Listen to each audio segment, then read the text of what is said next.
Welcome back.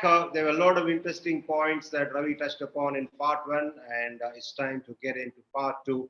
You spoke two words there, which is very, very important, the human element. Do you want to see sport absolutely devoid of human element? No, the game, for me, this is my personal opinion. For the game to survive, we should always have that human element, and errors should happen, errors should occur. Then only this game will thrive, survive, and it will be more widely followed. Okay, there should be something for W.E. Raman as a commentator to talk. If there is nothing to talk, I mean, you and I will lose our jobs, isn't it? There is no umpire, there's no commentator, nothing is happening here. Everything is, it becomes very mechanical, isn't it? Okay, you can put a machine there behind the stumps. Yes, Yeah. no, out, not out. Okay. Then, the game loses its charm, isn't it?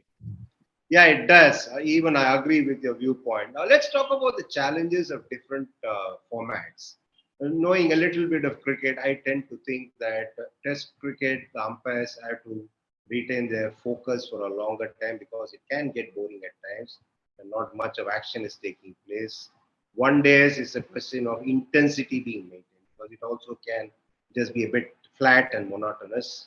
T20, it's always action packed. You'll have to be thinking on your feet. Now, what are the pitfalls that you tend to fall in each and every format? I mean, every format has its own challenges, isn't it? As you rightly mentioned, that T20 game is so fast paced, and now that we have technology, otherwise, even one wide 150-50 call will be highlighted, or they might make it a big issue out of it. And one day games, yes, there won't be many appeals, but it has got its own challenges. One full day, 50-50, 100 overs, you need to maintain your focus, concentration, and make the decisions. And the 12-8 period, you need to manage, now most of the, or in fact, I have not seen a day ODI game. It's all day-night games, from changing from daylight to the floodlights. That period is slightly tough. The ball gets older, the reverse swings, and all those things happen. And as you said, test matches, it's the toughest format to officiate because it's long. 5 days, 15 sessions. It's grinding and wear and tear of the pitch. You need to maintain your focus for longer period of time. And see, if you make an error on day one, you have to sleep with that error. Get up fresh the next morning, forget what happened on the previous day, and start afresh, day after day after day after day, session after session after session. It's very tough. It's not easy. Umpires have been generally criticized a lot since this game started. There must have been occasions where cricketers would have come and praised you for certain decisions you made. Uh, yes, very few occasions, I would say, because see, the players think, or their mindset is such that um, you're not you're not there to make an error, especially in our part of the world. It is a sin to make an error on the field of play. They don't understand that we are all human beings. We will all make mistakes. Yes, a few occasions, players have come and they have told me that yes, excellent decision. In fact, in one of the test match in Christchurch, Kane Williamson, he came to me and he appreciated me for a couple of good LBW decisions which I gave. Similarly, Steve Smith, Sri Lanka versus Australia series. After the series, he told me that your decision making was spot on, Ravi. Excellent decision making, and you had a good series. Which was really nice to hear. Now you are helping a lot of aspiring umpires and also the umpires in the system to try and scale the ladder. If a guy comes up to you and says, "Sir, how do I go about becoming an umpire?" What are the things that he needs to do? I mean, if he is a past cricketer, he has a massive advantage over the guys who haven't played the game. Again, I'm not saying that all cricketers would be good umpires and all non-cricketers will not. No, not that way. But they have an advantage, and they have see in our system they have to be patient. Okay, it's not like England or Australia where the number of umpires are less and they can go up in the ladder. Quickly, Ravi, where do they start? How do they start? They start? They have to start at the state level.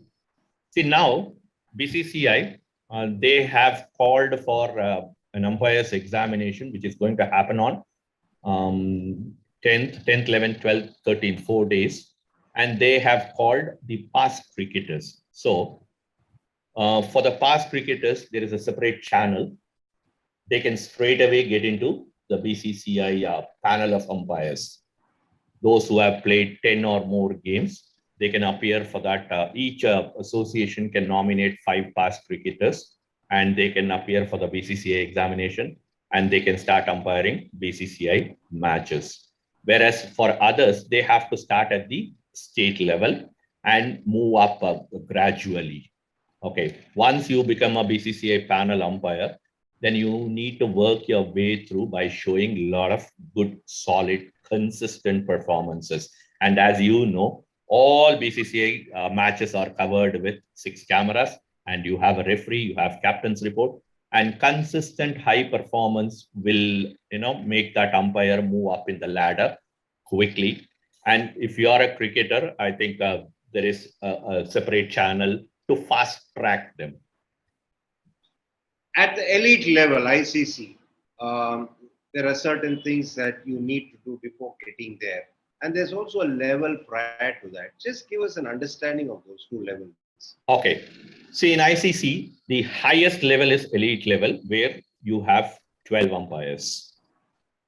Okay. One level below is that there is an emerging panel of umpires. This year, ICC has identified 5 umpires from the test playing nations international panel of umpires. 5 emerging panel umpires have been identified, and below that you have each test playing nation. There will be 4 umpires who can be nominated to the international panel of umpires to ICC. And now one level below, I would say that it's not written in any stone, the IPL. See, now IPL has become the stage for the umpires to showcase their skill sets. Okay, from there, if they do well, I saw a lot of umpires, young umpires doing well in this IPL. And if they keep doing well, they will be considered for international panel.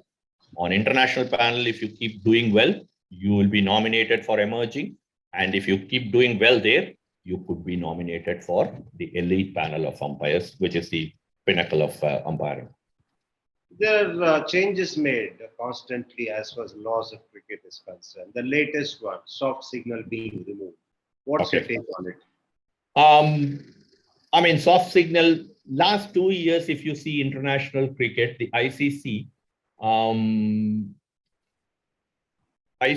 had instructed the TV umpires not to go with the soft signal, but to make the decision based on the available footage. Okay, make your own decision.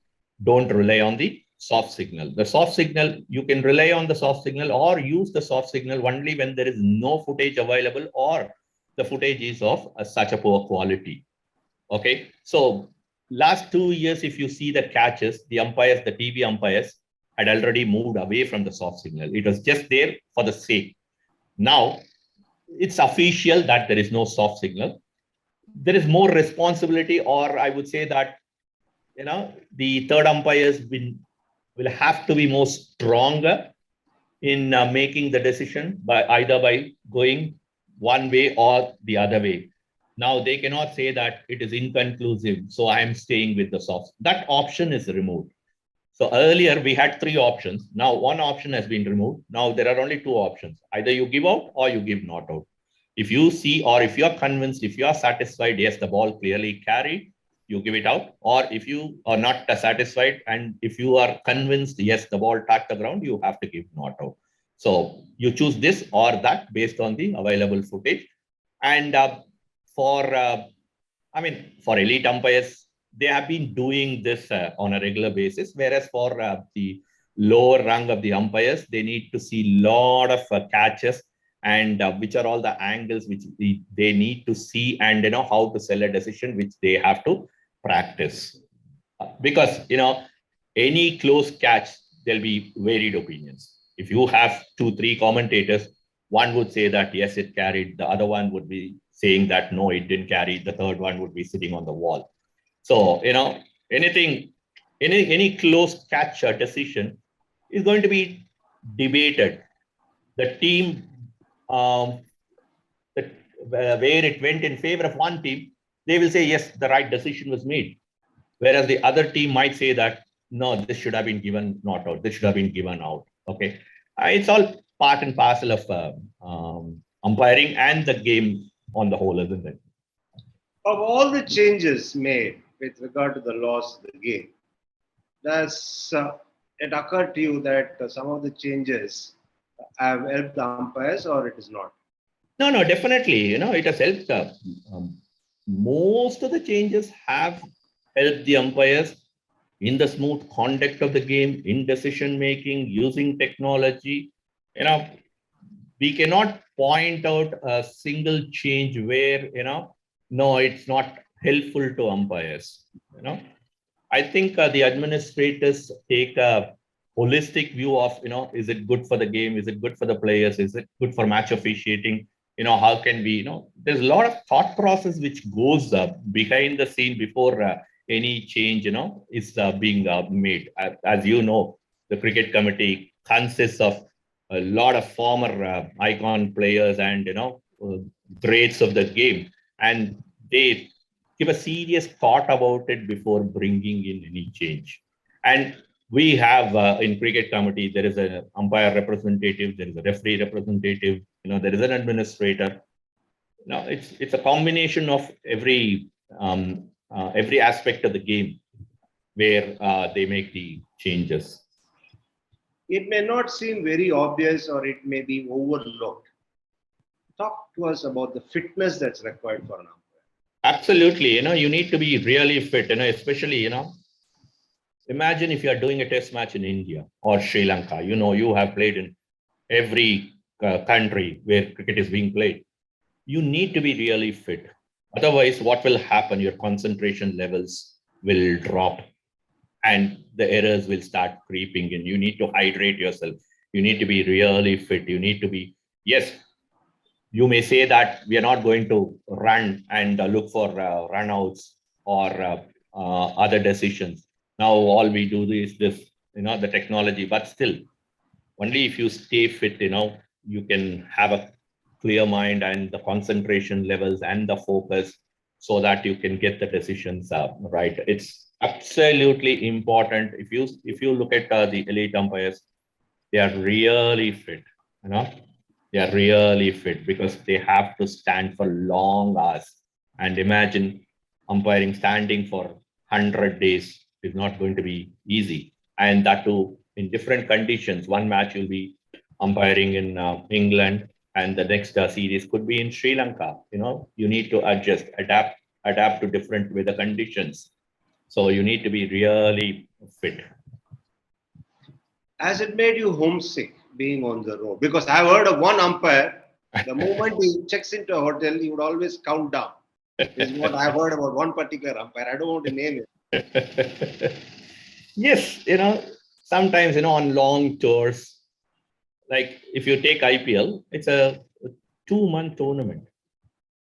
Sometimes, you need a break, isn't it? You need to go back, rejuvenate yourself, and, then hit the road again. Sometimes, but again, you're more focused in what you're going to do, your performance, your umpiring, you're looking forward to the game or tournament or series or whatever it is. So not always, sometimes, yes. On a scale of 1 to 10, where would you put recommending umpiring as a career option? Um, I would say 8, 9. Now it's really a good avenue for the not only the past cricketers, others also to take up umpiring as a full-time profession, because you look at the number of games which BCCI is conducting every year. See, earlier we used to have what 27 teams and something. Now it is 37 teams plus the women's games have come into the main fold. We have WPL, we have IPL, and when we started IPL it was 8 teams. Now it is 10 teams. It is 74 games. In 2-3 years time it will be 94, 98 games, and there are leagues all around the world. If you see South Africa, there is SA20, then IL20. Now USA is going to do major leagues, and you have Caribbean Premier League and BBL, Bangladesh, Pakistan. So there are plenty of opportunities for the umpires to, make it as a or take it up as a full-time profession. It's a great opportunity for those who love the game, who have played the game, who have the passion, who have the interest, and of course, you need to have that skill set. Venkatraghavan recommended that I take up umpiring in the year 2000. I said, no, sir, not for me, because I can get easily bored. Because in a 4-day game or a 5-day game, there are patches of play which are not really action packed. So I might make an ass of myself, is what my view. That's why I'm not going to get into umpiring. Similarly, if you were to ask aspiring umpires to shed a couple of quality or improve upon a couple of qualities, what would they be? I mean, I would say that, you need to be patient. You need to be patient. See, you can't expect to do IPL as soon as you become a BCCI panel umpire. It takes time. So you need to be patient and keep doing the right things. Being patient is not doing and sitting. No, it's not that. Keep doing the right things. Wait for the opportunity. Wait for the opportunity. Once the opportunity comes to you, grab it with both hands. So patience is very, very important. You should not. Sometimes I've seen a lot of these umpires. They get frustrated because they feel that they are not being their performance is not being recognized. Okay, I've read Steve Waugh's book, right? He says everybody will get one opportunity, and how well you use that opportunity is the most important thing. Okay, so every umpire, every sportsman, every sportsperson will get an opportunity to showcase his skill sets, and you have to be ready and grab it with both hands and show your entire skill set, so that you go up and reach the highest level of umpiring, which is elite. Any requests or recommendations for the cricketers so that the working relationship will be far better between umpires and cricketers?